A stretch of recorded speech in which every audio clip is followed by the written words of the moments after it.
थोडी सागर निळाई, थोडे शंखनी शिंपले, कधी चांदणे टिपूर तुझ्या डोळ्यात वाचले.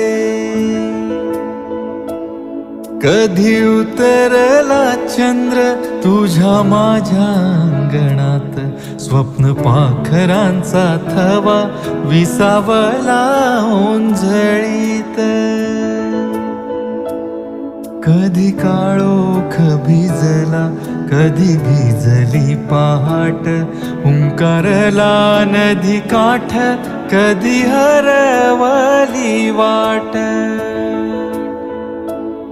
वाऱ्या पावसाची गाज काळी भासतच दाट, कधी धुसर धुसर एक वादळाची वाट.